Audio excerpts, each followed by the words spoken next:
Hi everyone and welcome back to Brian's Horror Corner, or welcome if you are new to my channel. Glad to have you here. So, the movie we're going to take a look at today is part of my summer horror movie series, summer horror DVD movie review series, is a movie that I've seen a few times now.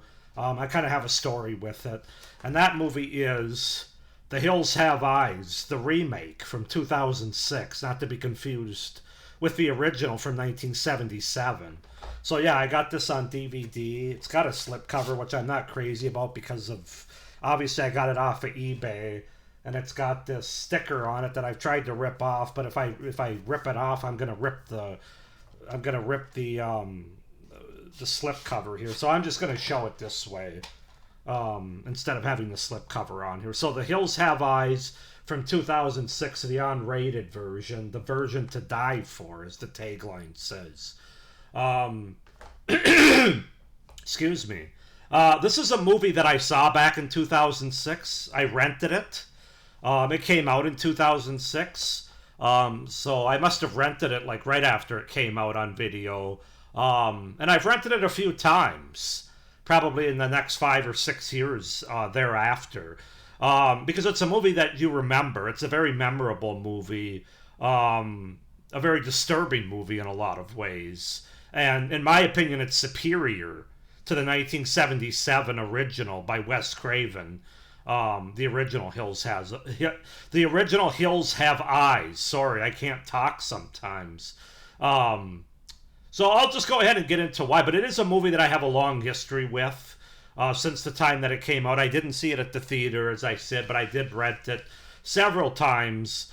And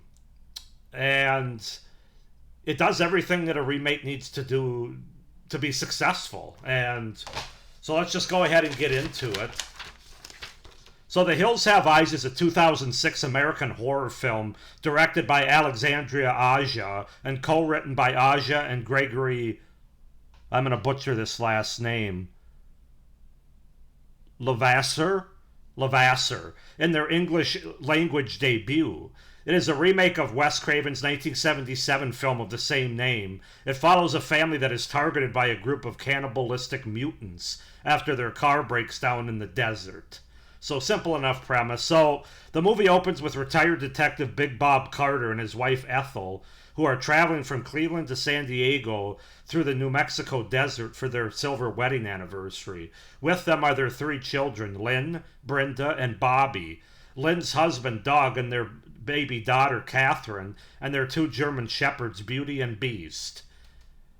They stop at a gas station where the elderly attendant suggests a different route through the hills, claiming it will save them a few hours. Not long after, their tires are punctured by a hidden spike strip, causing their car, which is towing a trailer, to crash.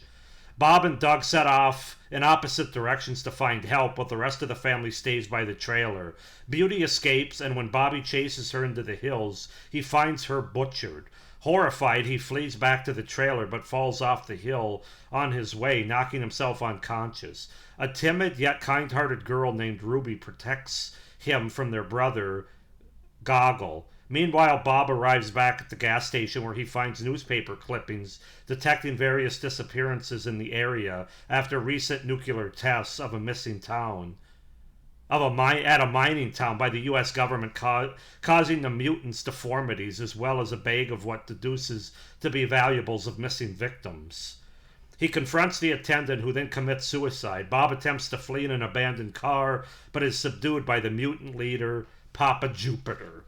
So yeah, that's the setup and the premise for The Hills Have Eyes, remake from 2006. As far as the cast goes, we have Aaron Stanford as Doug Bukowski, Kathleen Quinlan as Ethel Carter, Vanessa Shaw as Lynn Carter Bukowski, Emil DeRaven as Brenda Carter, Dan Bird as Bobby Carter, Tom Bauer as the gas station attendant, Billy Drago as Papa Jupiter, Robert Joy as Lizard, and Ted Levine as Big Bob Carter.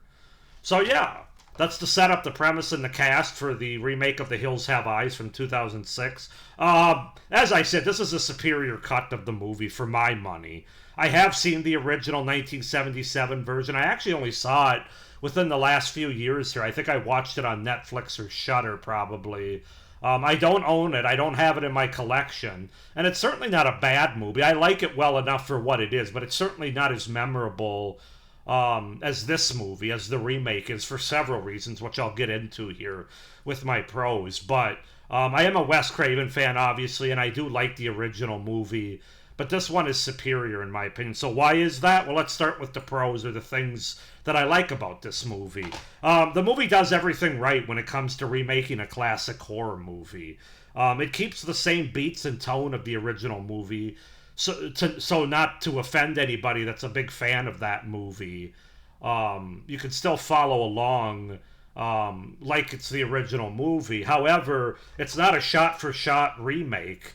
This movie does a good job of taking that premise from the original movie, but making it its own with this movie, with a modern take and some really effective differences that make it stand out, in my opinion, a bit more than the original movie does. So that's the first thing that really stands out. It's a remake done right, and I think Alexandre Aja deserves most, if not all, the credit for that, in my opinion.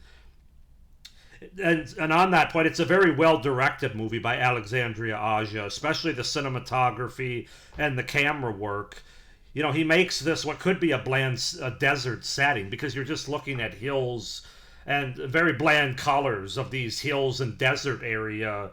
But he makes it work. He makes it look good. He makes it look vibrant through his camera work, his panning, his style, the cinematography, just kind of everything about it. And that's definitely a credit to him. I think he does a really good job of directing this movie and making the setting look better than it otherwise would have. I think the look of the mutants is very well done. Great makeup effects and very a unique variety of looks for the mutants. They don't just copy like 3 or 4 mutants. They're all different. They all have a different look to them. No one is the same. And I really like that about this movie. A big thing that separates this movie also is I really like the cast here, especially the family that we're introduced to and that we follow, our protagonists. I didn't mind them in the first movie, but I don't think they were as good as they are in this movie, both from an acting standpoint and just a character fleshing out writing standpoint, frankly. They were fine, but I really like them here. And I think because they're well acted and well written, that makes the horror that's involved here, the realism of what's going on here, that much more effective. But I think the cast does a good job here of making these characters feel real. They feel like a typical American family in 2006, with having differences between them, some conflict. I felt that they had good chemistry, though, as a family, and they were believable. They felt real. And I'm not sure I could say that entirely about the first movie. I just think the characters are a bit more fleshed out overall, and that's really what stands out as well about these characters and the cast that they use here.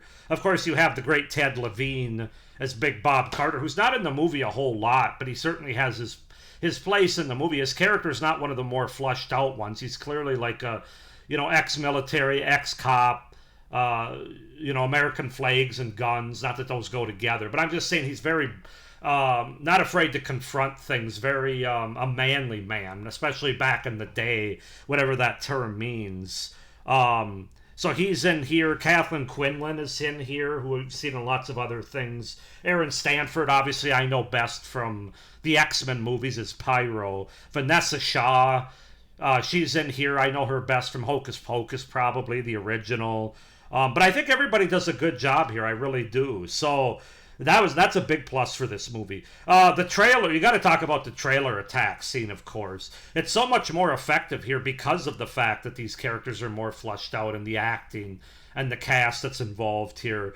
And then in addition to that, you have the direction of Alexandre Aja, who really does a good job of bringing out the brutality and the real type of violence that goes on in the trailer park attack. Doesn't hold back with anything. There's one of the characters gets raped, even though it's not like, they don't show it in its entirety. They don't show it where it's too much or anything. But one character gets raped. You have a couple of gory kills, gunshot kills of some of these family members. it just, the whole scene just affected me. The first time I watched it affects me, and even when I watch it now, it's probably the fifth or sixth time I've seen this movie. It's just a very effective and memorable and unforgettable part of this movie, for better or worse. And that's a credit to the director and the cast once again, caring about these characters on this journey here. So, yeah, it's very brutal, very effective, though. The third act of this movie is also very effective and very satisfying as a viewer.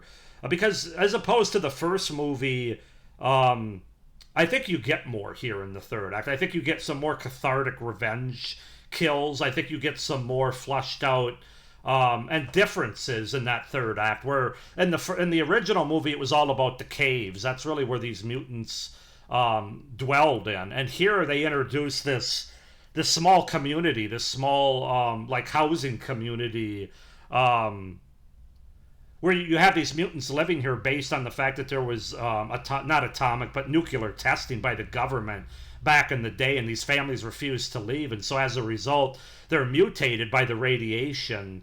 But just exploring these small houses in this community that they live in outside of the hills, I think added a more effective aspect to the third act as well of this movie. But as a viewer, you're just on board for this third act, and you're rooting on our surviving family members to get back, not only get back this baby that's been kidnapped by the mutants, but to take out some of the mutants in the process from a cathartic standpoint. So yeah, that's the third act. Actually, after the trailer attack, the movie doesn't let up. The third act, I think, is very effective, as is the whole movie, frankly. Even the first act, where it's a lot of introductions and fleshing out the story and kind of letting you know what it's going to be, as well as the family and the characters. I was never bored. There's never any wasted space in this movie. So all three acts are really good. And then my final pro is, I think the character of Doug, who's of course played by Aaron Stanford, who I like as an actor, he does a really good job in this movie. And obviously he's the character with the biggest arc in this movie, because at the beginning of the movie, where you have Big Bob and Bobby Bobby Jr., they don't call him that, but his son, they're more so confronting, using guns, not being afraid of wildlife and things they could run into. Not necessarily that Doug's afraid of that stuff, but he's more of a business guy, more into technology, and not quite so not knowing a lot about fixing engines or being a handyman necessarily in an old school sense of what a man should be. He's more of a modern man. Not that I'm not saying that as like a negative or anything, but his character goes from that to having to be a confrontational, killing the mutants or the villains that wronged him and have kidnapped his baby, as well as killed some of his family members. So there's a really nice arc that you go on with this character, this main character of Doug, played by Aaron Stanford, that I really liked about this movie as well, more so than the porn mustache character in the original movie. So yeah, those are my pros for The Hills Have Eyes remake from 2006. I really only have two cons. One of them is more of a personal preference, and the other one is a legitimate. I shouldn't say legitimate, but it is something that I don't think works as well in this movie. I'm not a big. The personal one is I'm not a big fan of a baby, literal baby being put into peril. I mean, at one point in the trailer attack, you have a gun being pointed at this baby. Now, I'm sure they didn't actually point a real life gun at him. I'm sure they can do a lot of tricks and things with that. But I just could have done without it. Yes, it makes the whole trailer attack scene much more memorable and uneasy. But to me, it's more uneasy and unnecessary because of that. And it's uneasy, but not in a good way, not in a fun horror kind of way. It's like, oh god, this is very uncomfortable. And not that the rest of the trailer attack scene isn't uncomfortable, like the rapes and the shootings, and there's a breastfeeding scene by one of the characters that they also added in this remake that wasn't in the original. That doesn't bother me so much. It's very disturbing and uneasy. But there's just something about having a baby, an infant, being put in peril, and obviously they kidnapped this baby. Now they don't show any violence being put to the baby, thank God. But for me, that's just one of those things that I don't like in horror movies. I also feel like there's a better way of moving the plot along without having to use a child or an infant in this case as being a major plot point. So that's one con that I have from a personal standpoint. And then my other con related to the movie is I don't think the mutants. The look of the mutants is very good, and obviously this is a much more violent and gory movie. Both put on the mutants as well as the mutants putting on our protagonists. The mutants are kind of one note. There's not really a lot to them, especially in the third act when Doug has to go after him to get his baby back. There's just not a lot. There's not a lot that's fleshed out about him. You take a character like the patriarch of this whole mutant family. What's his name? Papa Jupiter, and he's really sidelined much more in this movie than he was the original movie. Then you have the character of Lizard, who was not the character in the original movie. They changed the name to Lizard for this movie. I forget what his name was in the original movie, but he's probably the most flushed out, the most to say, the biggest threat maybe. But even with that, I just think that part was done better in the original movie as far as these mutant characters go. So yeah, those are my two cons for this movie. Overall, though, this is a very effective and one of the better 2000s horror movies, frankly. One of the better remakes from the 2000s. This and the Texas Chainsaw Massacre. Although I'm not going to say the Texas Chainsaw Massacre remake's better than the original necessarily. I do think this is better than the original for the reasons that I mentioned in my pros. And I'm going to give this movie an 8.5 out of 10. I think The Hills Have Eyes remake from 2006 is a very effective, gory and disturbing horror movie that isn't going to be for everybody, but very well done by Alexandre Aja. He gets a lot of the credit as well as the cast. And the ideas that are put forward here. So 8.5 out of 10 for The Hills Have Eyes remake from 2006. Go ahead and comment down below your thoughts about this movie. Do you like it more than the original? Not as much? Why not? Comment down below. Please like this video, hit the little notification bell, and subscribe to my channel so you don't miss any of my upcoming reviews for the rest of this summer horror movie DVD series, or any of my other great horror content that I have coming out starting in September and right throughout the rest of the year. So with that being said, I hope you're enjoying this series so far. Hope everybody's doing well, and as always, stay scared. Bye.